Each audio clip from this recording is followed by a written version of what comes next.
Comment débute 2023 pour vous? Un bon début d'année 2023 parce que surtout parce qu'on a fait une super année 2022. On a ouvert 23 unités et il y a eu 5 reprises qu'on a accompagnées. Donc une année bien étoffée en termes de projets et puis d'activités. Quels sont vos projets justement pour cette pour le reste de l'année et pour les années à venir? Alors des projets, on en a un certain nombre. C'est le premier, celui qui me tient le plus à cœur.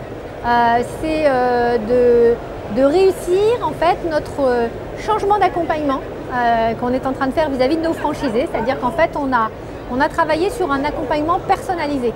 C'est-à-dire qu'en fait on a segmenté, on a des franchisés en acquisition, consolidation, maîtrise et expertise. Et en fait pour chacun, on va proposer des formations adaptées, des accompagnements adaptés. Et en fait, ça, c'est quelque chose qui est en place déjà depuis l'année dernière. Et en fait, on est en train de commencer à en mesurer les retours qui sont plutôt très positifs.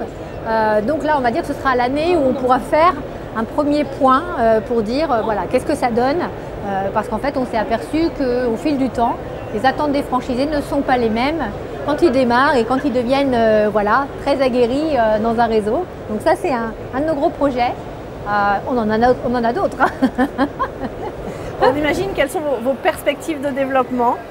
Alors, perspectives de développement, je vous dis, là, on est sur un nombre d'agences important, mais bon, de toute façon, dans le réseau, on n'a jamais été très lié aux chiffres. Ce qui est important pour nous, c'est plutôt de rencontrer les bonnes personnes.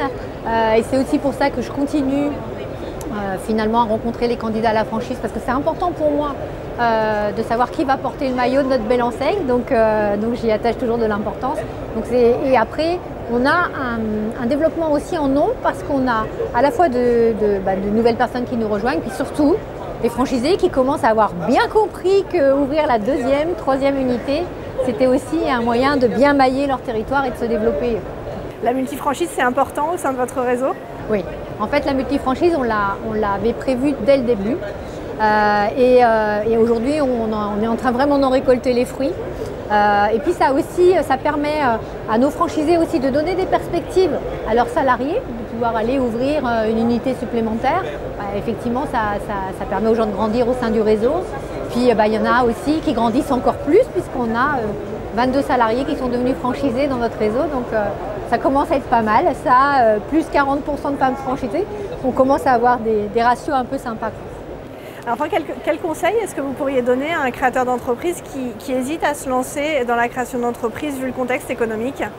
Alors d'abord, il n'y a pas de bon moment pour créer son entreprise. Si on attend le bon moment, on ne le fait jamais. Parce qu'en fait, de toute façon, dans une vie d'entrepreneur, il y aura toujours des moments fastes et puis des moments où il faut se reconstruire. On l'a fait, nous, quand on a eu la période Covid, et finalement, avec le recul, elle nous a plutôt servi et réussi. Donc en fait, il faut intégrer ce fait-là.